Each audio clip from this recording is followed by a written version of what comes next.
Hello दोस्तों इस समय भारत में जो सबसे बड़ा केस चल रहा है वो है श्रद्धा और आफताब का। श्रद्धा और आफताब दोनों मुंबई के रहने वाले होते हैं। श्रद्धा एक इंडिपेंडेंट गर्ल होती है और मुंबई में एक कॉल सेंटर में काम करती है। वहाँ उसको आफताब नाम का लड़का पसंद आता है, दोनों में प्यार होता है और श्रद्धा अपने घर वालों की मर्ज़ी के ख़िलाफ़ जाकर आफताब के साथ दिल्ली चली आती है और दोनों लोग लिव इन में रहना शुरू करते हैं। कुछ समय के बाद श्रद्धा को अपनी गलती का एहसास होता है और श्रद्धा इन सब चीज़ों से निकलना चाहती है। तब तक आफताब उसकी हत्या कर चुका होता है।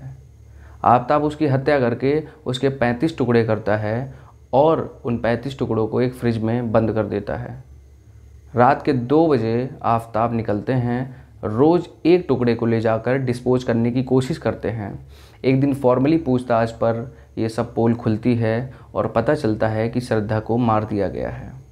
इतना खतरनाक तरीके से मारा गया है और उनके 35 टुकड़े किए गए हैं। आप सोचिए कैसा खतरनाक इंसान होगा वो जिसने अपने साथ रहने वाली एक लड़की के 35 टुकड़े किए। एंगल खुलता है तो पता चलता है ये लव जिहाद का एंगल है।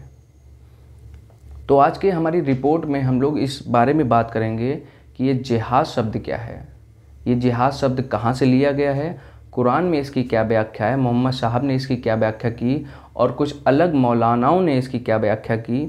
उसके बाद हम लोग लव जिहाद के बारे में चर्चा करेंगे और ये समझेंगे कि लव जिहाद को आतंकवादियों के लिए हथियार कैसे बनाया गया।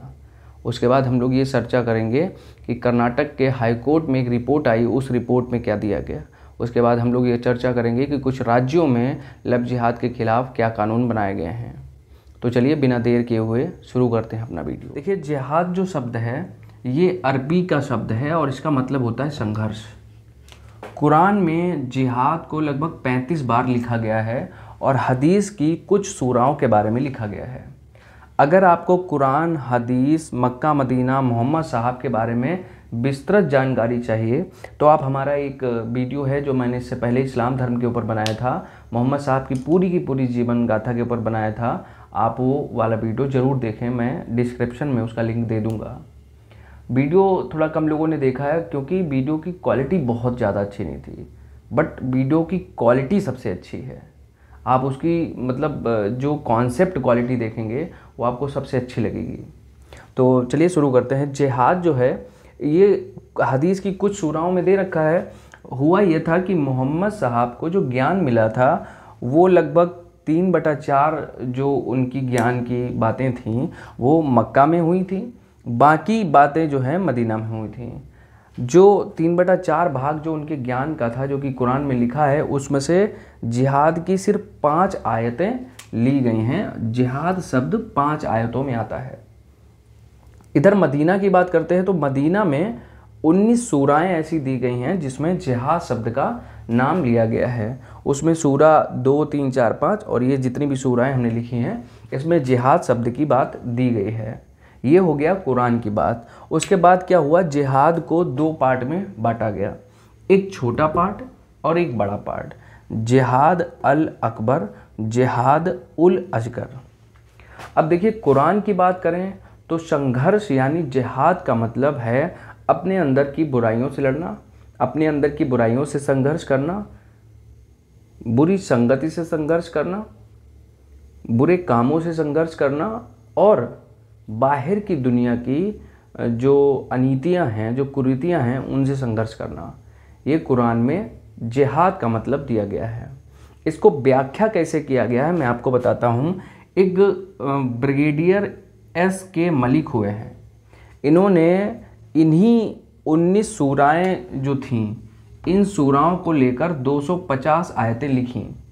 इन 250 आयतों में इन्होंने जिहाद शब्द की व्याख्या की और जब जिहाद शब्द की व्याख्या करते हुए उन्होंने एक किताब लिखी।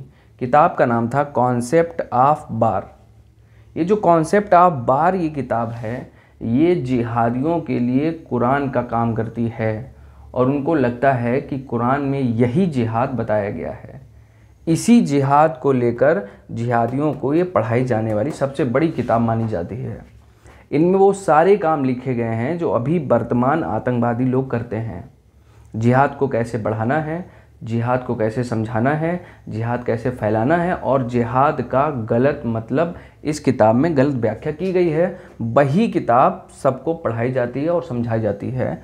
कुरान में इसकी कहीं पर कोई व्याख्या नहीं दी गई है, क्योंकि कुरान का मतलब होता है संघर्ष, जिहाद का मतलब होता है, और इसको गलत तरीके से कॉन्सेप्ट ऑफ वार में दिखाया गया है। एक प्रोफेसर हुए हैं के.एस. लाल, उन्होंने ये 250 आयतें पढ़ी और पढ़ने के बाद जो उन्होंने निष्कर्ष निकाला वो इस तरीके से है। सबसे पहले कि इन्होंने बोला कि जो ईमान ना रखने वाले लोग हैं, यानी कि ऐसे लोग जो कुरान का पालन नहीं करते, इस्लाम का पालन नहीं करते, उन सब को मार देना चाहिए और उनको मारना बिल्कुल भी गलत नहीं है। दूसरी बात उन्होंने इस किताब में लिखा है कि कोई भी काफिर यानी कोई भी इंसान जो मूर्ति पूजक है उन सब को मार देना चाहिए और इनको मारना कोई गुनाह नहीं है, ये अल्लाह का आदेश है। उसके बाद इन्होंने लिखा मुशरिकों का मतलब होता है जो नमाज अदा नहीं करते या जो ईमान धर्म की बात नहीं करते, उन सब को मार देना चाहिए, चाहे वो किसी भी धर्म के हों, चाहे वो इस्लाम धर्म को मानने वाले ही लोग क्यों ना हों, उनको मारना गुनाह नहीं है। उसके बाद इन्होंने लिखा मुनाफिकों। तो जो मुनाफिकों थे इनका मतलब ये था कि जो लोग अपने धर्म को मानते हुए अपनी जान, अपने तन मन को ना कुर्बान कर दें, वो सब लोग बेकार के लोग हैं, उन सब को मार देना चाहिए, उन सब को मारा जा सकता है, ये अल्लाह का आदेश है। ये इन्होंने कॉन्सेप्ट ऑफ वार में व्याख्या की गई थी 5 चीज़ों की। और जो पांचवी चीज़ जो सबसे बड़ी इन्होंने व्याख्या की थी वो थी इस्लामोफोबिया। कोई भी दुनिया का ऐसा इंसान अगर उसके अंदर बहुत ज़्यादा किसी चीज़ के लिए डर भर दिया जाए तो उसको ऐसा लगता है कि इसको बचाने के लिए मुझे कुछ भी कर देना चाहिए। ये जो कॉन्सेप्ट ऑफ वार बुक थी, इसमें इस्लामोफोबिया के बारे में इतना बढ़ा चढ़ा के दिया था कि आपका इस्लाम खतरे में है, जो काफिर लोग हैं आपके इस्लाम को ख़त्म कर देंगे, इस्लाम धीरे धीरे ख़त्म हो रहा है, इस्लाम में जो बातें लिखी हैं, जो अल्लाह ने बताया है, वो सब बातों को दरकिनार किया जा रहा है, नहीं समझा जा रहा है। तो इस्लाम को ख़तरे में डालने की बातें इसमें ऐसे तरीके से लिखी गई हैं कि किसी के अंदर इस्लामोफोबिया आ सकता है। इस्लामोफोबिया का मतलब इस्लाम को बचाना ही है, कुछ भी करके, चाहे कितनों को मारना पड़े और चाहे खुद को मरवाना पड़े। ये इस्लामोफोबिया होता है, यानी कि किसी भी चीज़ का डर बैठा देना। तो इस किताब को पढ़ने के बाद आपको ये पता चलेगा कि इस्लामोफोबिया कितनी खतरनाक बीमारी है। अगर आपके अंदर आ जाए कि आपको आज कोई इंसान मार देगा तो आप उसके सामने पढ़ने की कोशिश नहीं करेंगे और या तो आप उसको मारने की कोशिश करेंगे। यही ये किताब इसमें बताती है। इस्लामोफोबिया में भी लिखते हैं कि इस्लाम को अगर बचाना है तो आप किसी को भी मार सकते हैं इस्लाम के नाम पर, अल्लाह आपको जन्नत भेजेगा। तो इस इस्लामोफोबिया से बचने के लिए बहुत सारे रूल और रेगुलेशन बनाए गए। कुछ अच्छे लोगों ने इस पर बात की, लेकिन उन सबको भी मार दिया गया क्योंकि ये सब जिहादियों का नया पैतरा था। आतंकवाद फैलाने के लिए ये किताब सबसे ज़्यादा मुफीद किताब मानी जाती है। जितने भी जिहादी लोग हैं, जिनको भी अंदर से लगता है कि वो इस्लाम के रक्षक हैं, उनको ये किताब ज़रूर पढ़ाई जाती है। आगे हम लोग बात करते हैं कि लफ्ज़ जिहाद क्या होता है। तो देखिए, कॉन्सेप्ट ऑफ वार में इस्लामोफोबिया में ये लिखा गया था कि इस्लाम धर्म को आगे बढ़ाना है। अब इस्लाम धर्म को जब आगे बढ़ाना है तो बहुत सारे लोगों को, जितने भी काफिर लोग हैं, जितने भी मूर्ति पूजक लोग हैं या कोई और धर्म के लोग हैं, उन सब को इस्लाम धर्म में मिलाना पड़ेगा। तो इस्लाम धर्म में मिलाने के लिए धर्म परिवर्तन कराना बहुत ज़रूरी है। इस धर्म परिवर्तन के कॉन्सेप्ट को आगे बढ़ाने के लिए इस बुक में एक चीज़, एक नियम कानून दिया गया है जिसको बोलते हैं लफ्ज़ जिहाद। लफ्ज़ जिहाद का मतलब प्यार करो, जाल में फंसाओ और फंसाने के बाद उनको इस्लाम धर्म कबूल करवाओ। ये लफ्ज़ जिहाद का मतलब था। 1972 में एक संगठन बना, एक सीक्रेट संगठन बना। मैंने एक बहुत पहले कोई आर्टिकल पढ़ा था किसी न्यूज़पेपर में, वो आर्टिकल मैं निकालना भूल गया, वरना मैं आपको दिखाता। उस आर्टिकल में एक रिपोर्ट थी, उस रिपोर्ट को बाद में मैंने समझा था। उसमें 1972 में एक छोटा सा संगठन था इस्लामिक कुफुत नाम से। इस संगठन में क्या किया जाता था, इस संगठन में लव जिहाद की ट्रेनिंग दी जाती थी। ट्रेनिंग में किया यह जाता था कि उस समय के जो खूबसूरत लड़के, जो अच्छे देखने में लड़के होते थे, छोटे से लेकर बड़े सभी लड़कों को, लगभग 5 से 6 हज़ार लड़कों को वहाँ पर ट्रेनिंग के लिए बुलाया जाता था। ऐसे ही लगभग 10,000 लड़कियाँ जो बहुत सुंदर दिखती थीं, अच्छी दिखती थीं इन मुस्लिम धर्म की, वो सब बुलाई गईं। उन सब लड़कियों की ट्रेनिंग हुई और ट्रेनिंग करने के बाद उनको अलग अलग देशों में भेज दिया गया, जिसमें सबसे ज़्यादा टारगेट उस समय किया गया था श्रीलंका को, उसके बाद म्यांमार, उसके बाद चीन, उसके बाद फ्रांस, उसके बाद ब्रिटेन, उसके बाद अमेरिका और बहुत सारे, साउथ अफ्रीका हो गया, जो भी आपको देश समझ में आए, इन सब देशों में इन सब को भेजा गया। तो दोस्तों इन 15,000 लोगों ने लगभग 40,000 शुरुआत में लोगों को धर्म परिवर्तन कराया।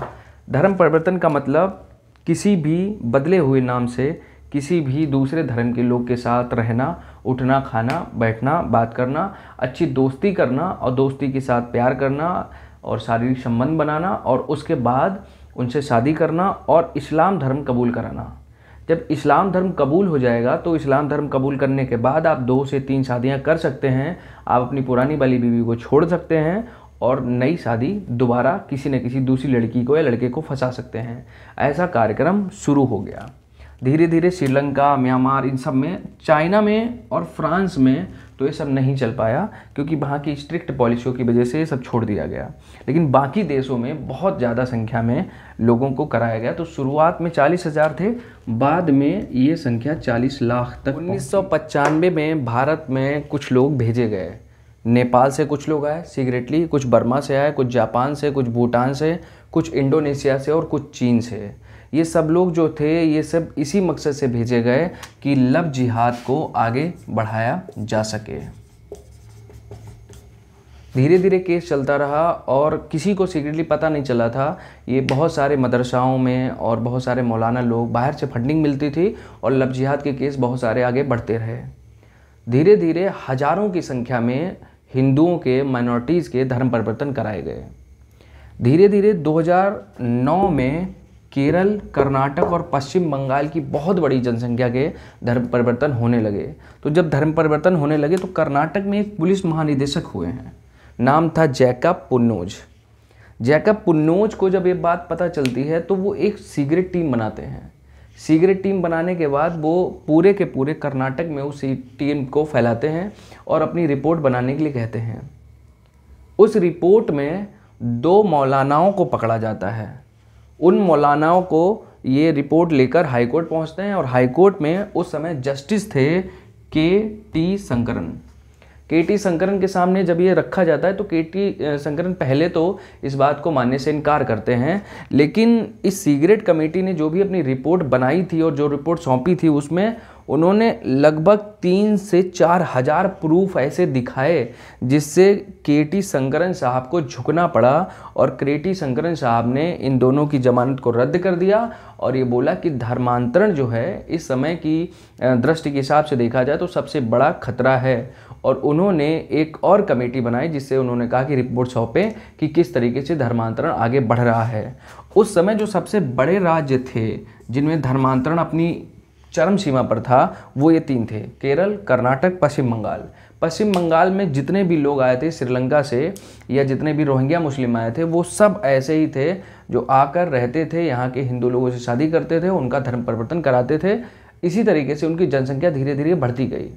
रिकॉर्ड में कभी दिखाया गया नहीं और ना तो कभी सामने आया है। जैकब पुन्नोज के बारे में बात करें तो इन्होंने बहुत सीक्रेटली तरीके से काम करके ये चीज़ उजागर की थी।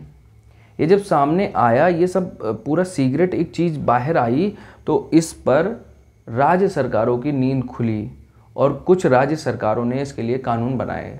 तो चलिए बात करते हैं किन राज्य सरकारों ने कुछ कानून बनाए। दोस्तों 2010 में B.S. अच्युतानंदन थे। इन्होंने इस मुद्दे को बहुत ज़्यादा तेज़ी से उठाया और बहुत सारे समाचार पत्रों में भी पब्लिश करवाया, जिससे क्या हुआ, केरल सरकार की नींद खुली।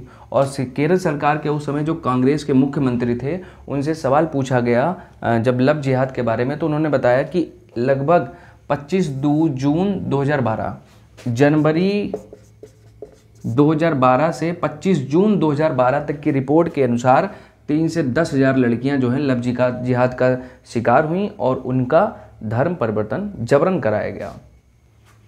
25 नवंबर 2020 यानी अभी कुछ समय पहले की बात है, बीजेपी शासित 4 राज्यों में सख्त कानून बनाए गए लव जिहाद के लेकर।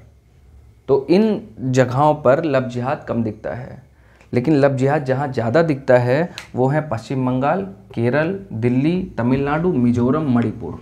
ये वो राज्य हैं जिन्होंने ऑफिशियली बताया है लव जिहाद के बारे में, और ना जाने ऐसे कितने हज़ारों केसेस होंगे जिनके बारे में भी कोई जानकारी नहीं है। मैंने जो भी लिखा है यहाँ पर, उसकी गारंटी मैं इसलिए लेता हूँ क्योंकि ये सारे फैक्ट मैंने कहीं ना कहीं से लिए हैं, कुछ गूगल से लिए हैं, कुछ किताबों से लिए हैं, इसलिए ये सारे फैक्ट ऑथेंटिक हैं। आप ये डाटा जो भी आप देख रहे हैं ये सब बिल्कुल सच है।